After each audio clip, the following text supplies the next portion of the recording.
ओवैसी करेंगे नीतीश कुमार को समर्थन। सरकार में शामिल होने की इच्छा जताई। उत्तर प्रदेश में भी लड़ेंगे विधानसभा का चुनाव। दोस्तों नमस्कार, मैं हूं आपका दोस्त एसके चौधरी।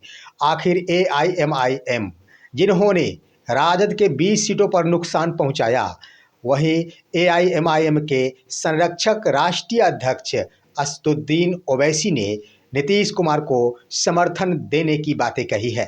साथ ही साथ उत्तर प्रदेश में भी विधानसभा चुनाव के दरमियान अपनी पार्टी के साथ चुनाव लड़ने का भी ऐलान किया है।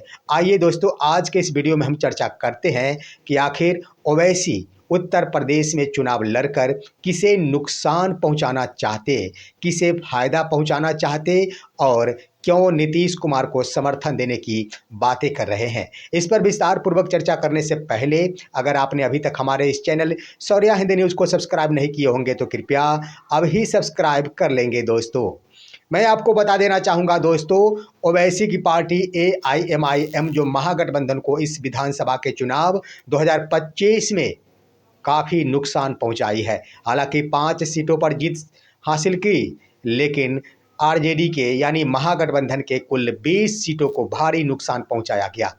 और इसके तहत अब एक तरफ कह दिया जाए, असदुद्दीन ओवैसी के द्वारा खुशी प्रसन्नता जाहिर की जा रही है। बिहार के वासियों, खासतौर पर सीमांचल के वासियों को बड़ा तोहफा देने की बातें की जा रही है, उनका शुक्रगुजार कहते नजर आ रहे हैं। तो वहीं पर खुदा की बड़ी नेमत के बारे में भी चर्चाएं की जा रही है। दोस्तों आइए हम बातें करते हैं कि आखिर बीते कल किशनगंज के जोकीहाट में एक कार्यक्रम का आयोजन हुआ था। उस कार्यक्रम में असदुद्दीन ओवैसी पहुंचे थे और उन्होंने 2 प्रमुख बातों का खुलासा किया है, जिसमें सबसे बड़ी बात रही कि उत्तर प्रदेश के विधानसभा का चुनाव जो 2027 में होने वाले हैं, उत्तर प्रदेश में भी असदुद्दीन ओवैसी की पार्टी चुनाव लड़ेगी। और दूसरी तरफ उन्होंने कहा कि मैं नीतीश कुमार को समर्थन देने को तैयार हूं। आइए दोनों बातों पर चर्चा करते हैं कि आखिर क्या रणनीति है ओवैसी की। सबसे पहली बात कि उत्तर प्रदेश में चुनाव लड़कर वो क्या करना चाहते हैं। दोस्तों यहाँ पर 2 तरह की बातें।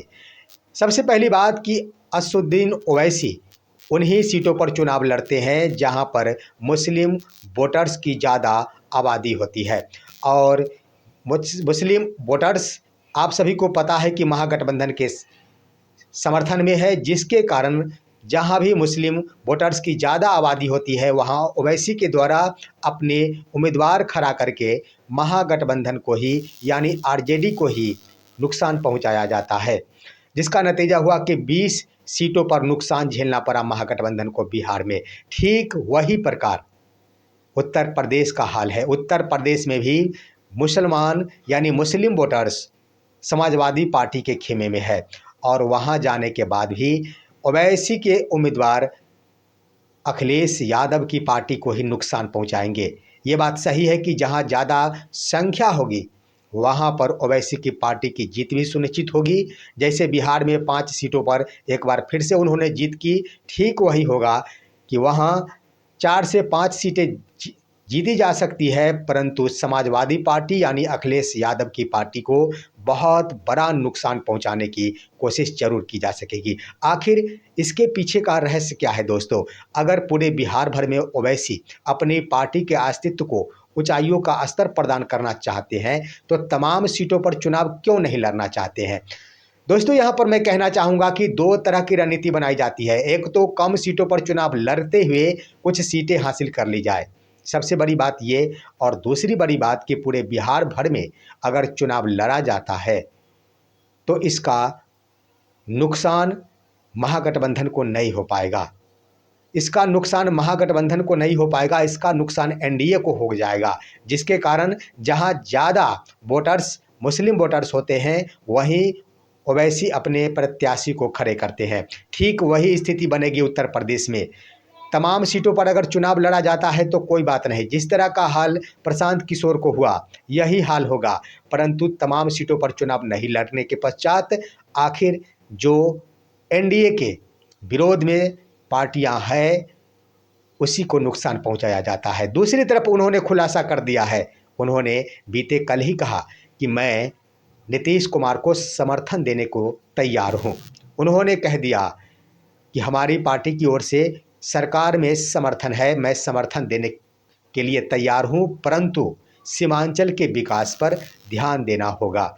ज़्यादा शर्त उन्होंने नहीं रखी है, वैसे भी सीमांचल का विकास जरूर किया जा रहा है, सरकार है तो विकास किया ही जाएगा। लेकिन आखिर ये कौन सी बातें हुई? इसका सीधा सीधा अर्थ है कि सरकार में शामिल होना चाहते हैं ओवैसी। यहाँ पर बीजेपी का हवाला उन्होंने नहीं दिया, नीतीश कुमार को समर्थन करने को तैयार है। आखिर नीतीश कुमार एनडीए के मुख्यमंत्री है, तो सीधा सीधा अर्थ ये हो रहा है कि कहीं ना कहीं नीतीश कुमार को समर्थन देने की बातें कहते हुए ये कहने की कोशिश की जा रही है, यह संदेश दिया जा रहा है कि हमारी पार्टी AIMIM आपके लिए ही तत्पर है, आपके लिए ही चुनाव लड़ती है, आपको ही फायदा पहुंचाती है, जिसके कारण हवाला देते हुए उनकी मंशा हो गई है कि किसी तरह हम सरकार में शामिल हो जाए। ये बातें स्पष्ट हो रही है दोस्तों, इससे तो जग जाहिर हो रहा है और इस बयान से आम वोटरों में एक अलग फीलिंग जाग गई है, जहां पर उनके द्वारा उत्तर प्रदेश में चुनाव लड़ने की बातें की गई, दूसरी तरफ नीतीश कुमार को समर्थन देने की बातें की गई। इसका मतलब एनडीए का समर्थन देने की बातें कह दी गई है।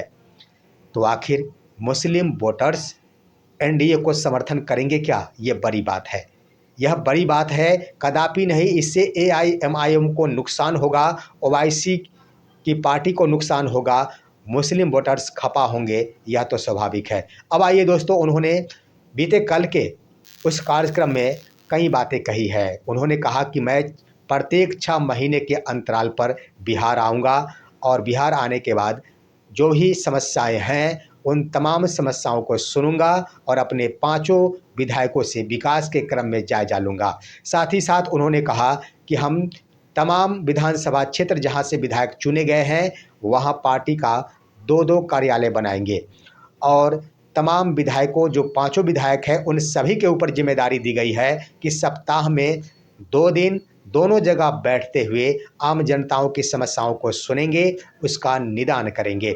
यानी कहने का अर्थ ये है कि आम जनताओं की सफलता, आम जनताओं की शिकायतों का निवारण हेतु यह कदम उठाया गया है। लेकिन उन्होंने कहा कि कार्यालय अभी नहीं, कार्यालय में अगले 6 महीने में खोलूंगा। तो ये 6 महीने गुजरने की बात है, 6 महीने में आखिर क्या कुछ होता है ये तो वक्त बताएगा। लेकिन 2 बातें आखिर हलचल मचा दी है कि उत्तर प्रदेश में चुनाव लड़ा जाएगा, पहली बार चुनाव लड़ा जाएगा। इसका मतलब सीधा ही कहा जा सकता है कि समाजवादी पार्टी के विपक्ष में जिस तरह से आरजेडी को नुकसान पहुंचाया गया, ठीक उसी प्रकार समाजवादी पार्टी को नुकसान पहुंचाने हेतु चुनाव लड़ने की बातें की गई है। और दूसरी बात कि नीतीश कुमार को समर्थन देने की बातें कहकर यह स्पष्ट कर दिया गया कि हमारा समर्थन एनडीए के साथ है। दोस्तों, यह है आज की खबर। आप सभी हमारे इस वीडियो को लाइक कीजिए, अन्य दोस्तों के पास शेयर कीजिए और अब दीजिए अपने दोस्त को इजाज़त। हम फिर मिलेंगे आपसे अगले वीडियो में, तब तक के लिए कहते हैं नमस्कार।